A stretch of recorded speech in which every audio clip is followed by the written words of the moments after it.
This is to talk about how I eventually escaped a narcissistic relationship with a person who was clearly narcissistic or a narcissist, and I didn't know. So I've just come through, not fully come through, one of the most traumatic experiences of my life, with no support from no one apart from my best friend. Thank God for her. Anyway, I want to start from the beginning, how I met this man, how I met his family, things that they've done to me, things he's done and they've stood by and watched, and how the relationship started. So I'll start from the beginning and I may go backwards and forwards, so just bear with me and follow me through. So I'll talk about absolutely everything. So I am originally from Jamaica. My husband was born in England. He's British. I don't know if he's English. He's British, and both his parents are Jamaican. As in, both my parents are Jamaican. My dad is from Canada, and my mom is from Jamaica. Okay, so I met this man when I was 19 or 18, I believe. Before him, I had one serious relation. Well, it can't be serious, you're a teenager, right? But I had a relationship before him with one of my he's now one of my good friends.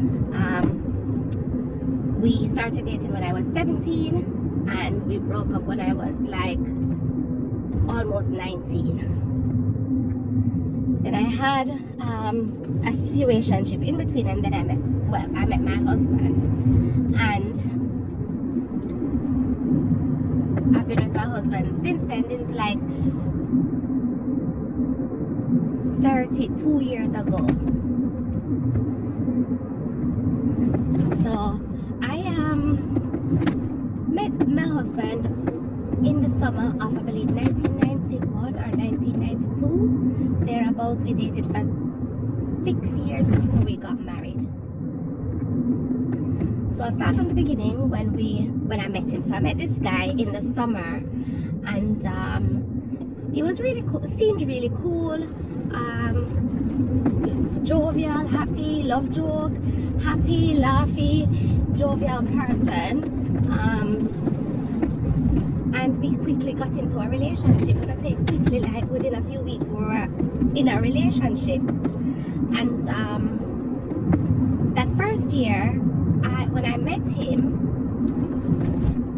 you know, I know his family before I knew him, and I knew his aunt, who was my mom's friend, so that's how I met him.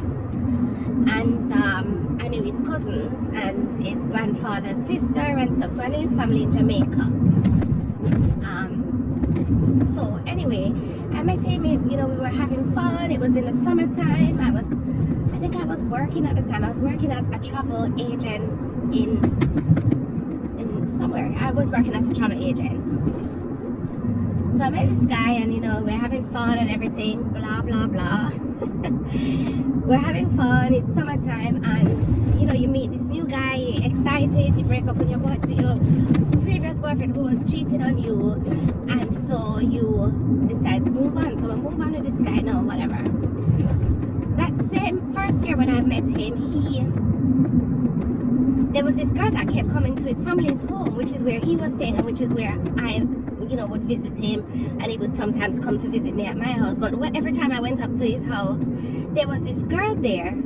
They didn't seem like they were in a relationship or anything. She just seemed like she was there, like she was friends with his cousins or whatever. Anyway, I got to find out that this girl was actually, I don't know if they were in a relationship or they just slept together or whatever, but it turns out they did sleep together the year before I met him.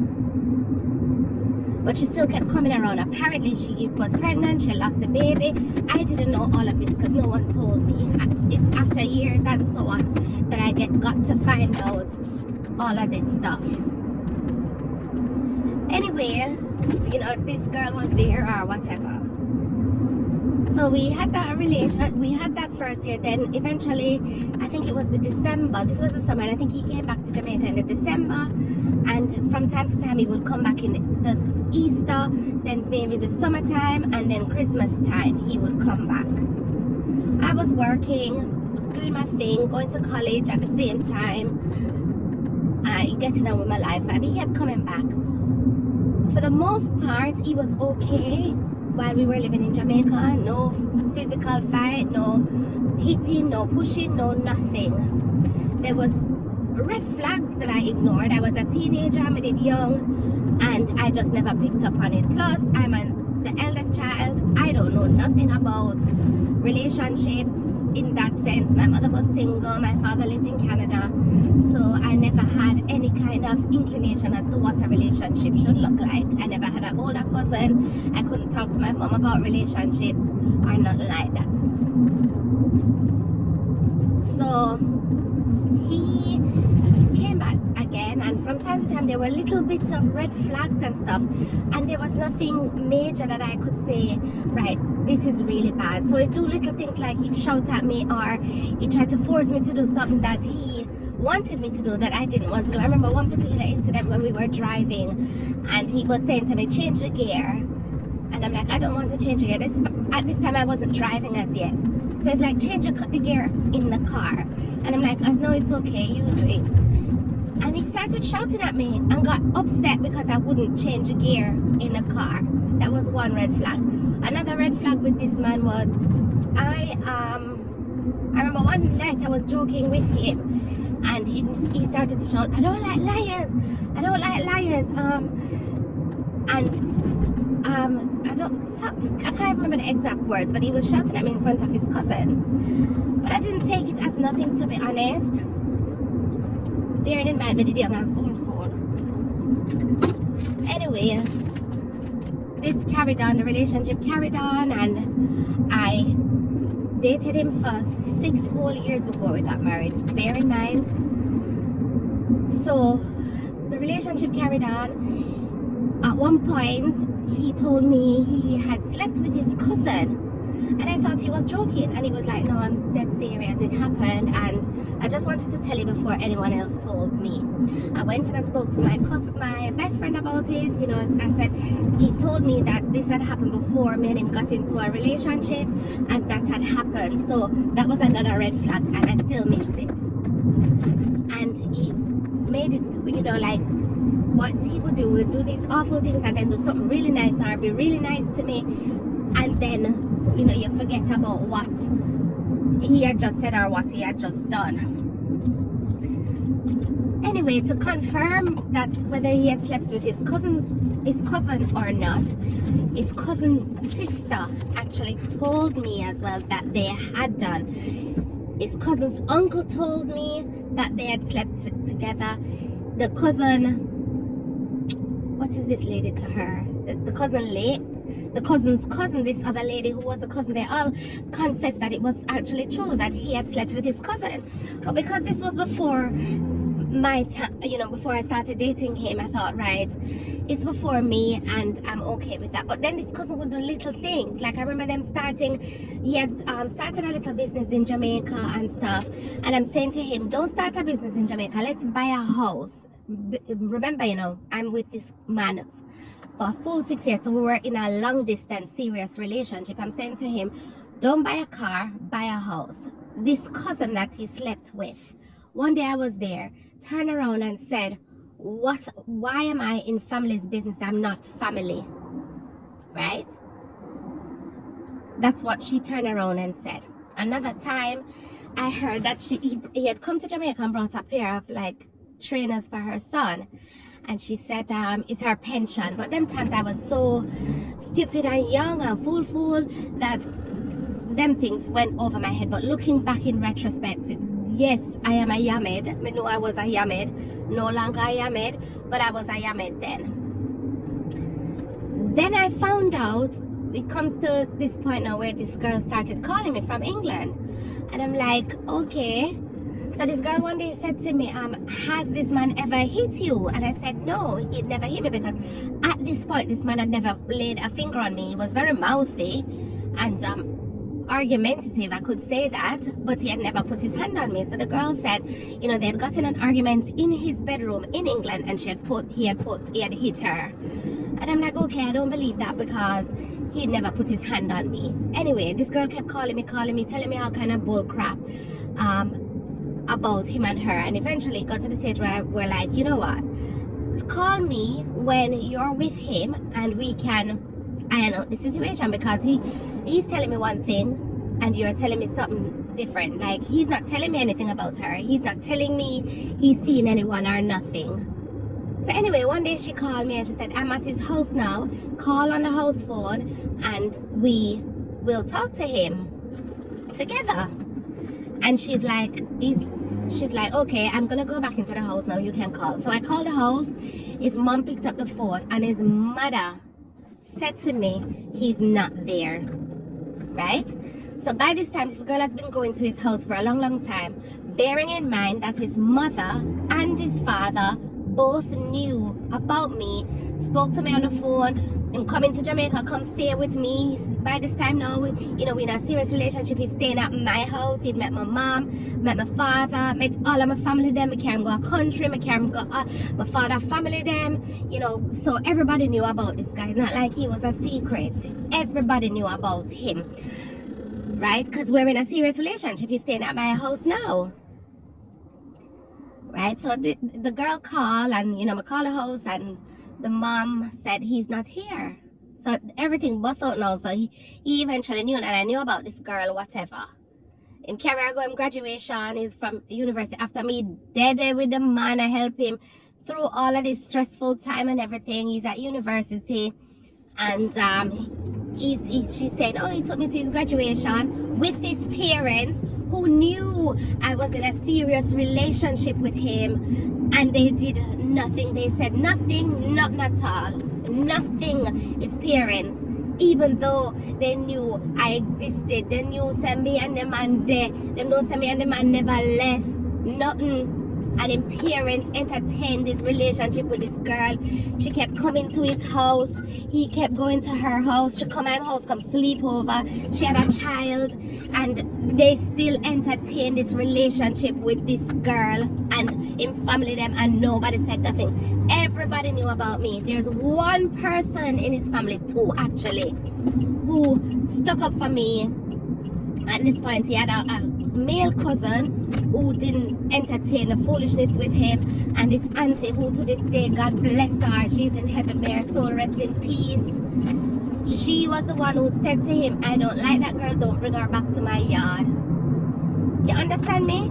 And he was actually bringing this girl to them, while he knows me and him still there, and he knows him family them knows me and him still there, but he still entertained this kind of behavior, and that still wasn't a red flag for me. But bearing in mind, he hid all of this. I never know all of this until I came to England to find out everything. The mother now eventually, everything was out, said she was coming to the yard or whatever. The mother about 2 weeks later called me one day with the son and said, I'm sorry, I said Barrington wasn't in when you called, but I didn't want to get hurt. I said, then lady, didn't you know I would have been hurt when you were entertaining your son and his disgusting behavior, right? When he was bringing the woman to your yard and you entertain her and encourage her in your yard, dirty lady. Didn't you know this would have hurt me? What kind of stupidness is that? He had an uncle who also told him, I don't like this girl, do not bring her back. But God bless him soul, he's in heaven now too. But everybody, the mother and the father entertained the entire drama with them. You understand me? When all of that was out anyway, what did the man do? The man eventually told me some of what had happened. And then the man gaslight me and proposed to me on Valentine's Day. All of this was out like in the January. January 1998 this was, and the man proposed to me on Valentine's Day, and me like an idiot, a big massive yammed, accepted the proposal. This was over the phone.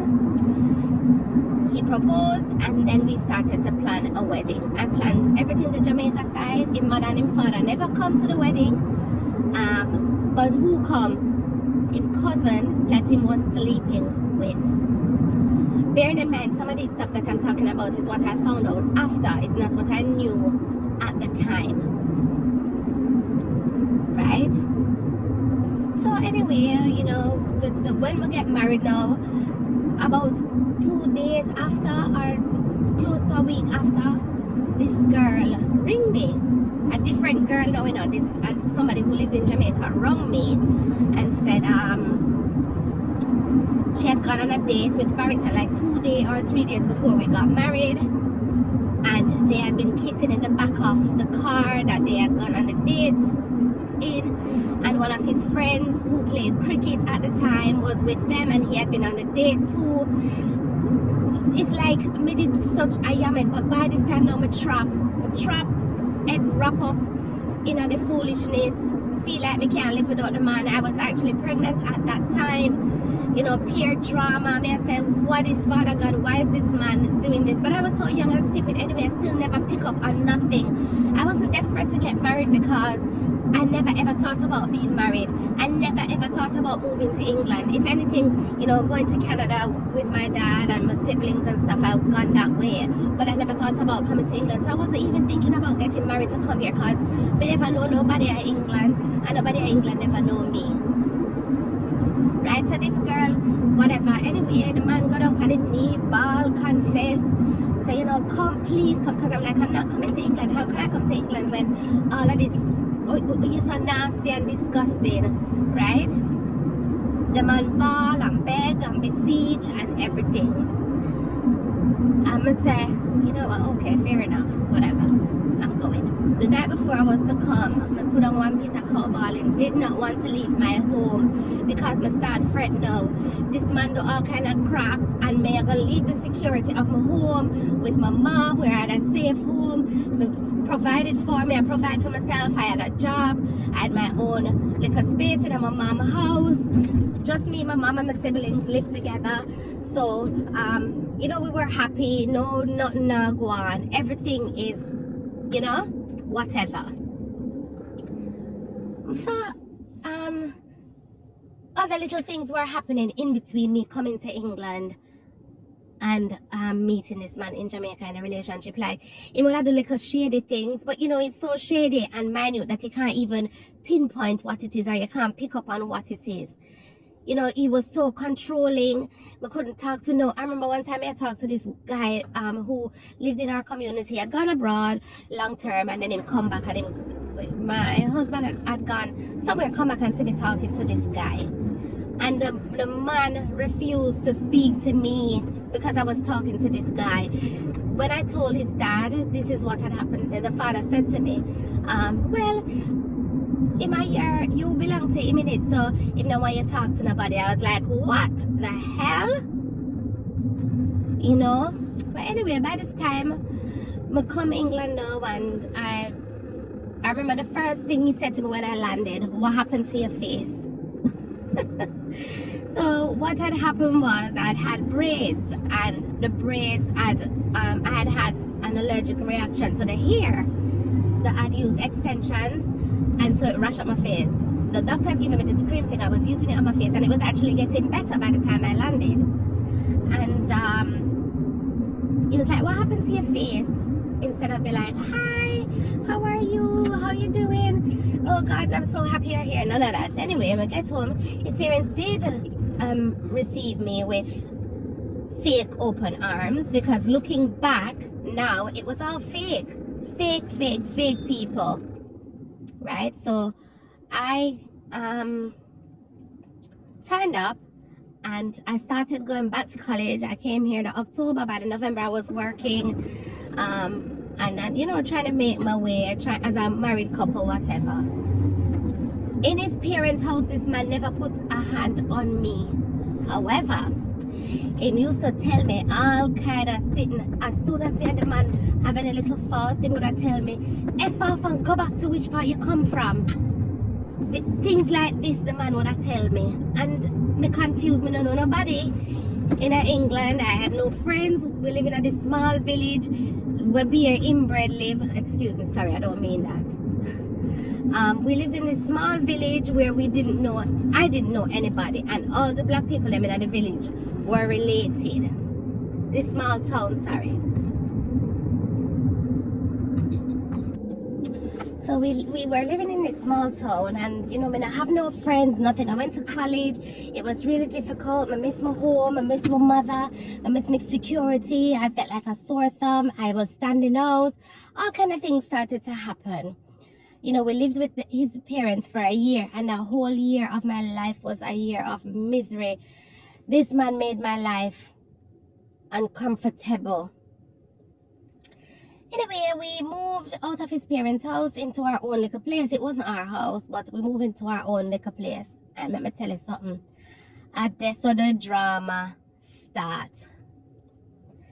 That's where the drama started. But please come back and I will give you part 2.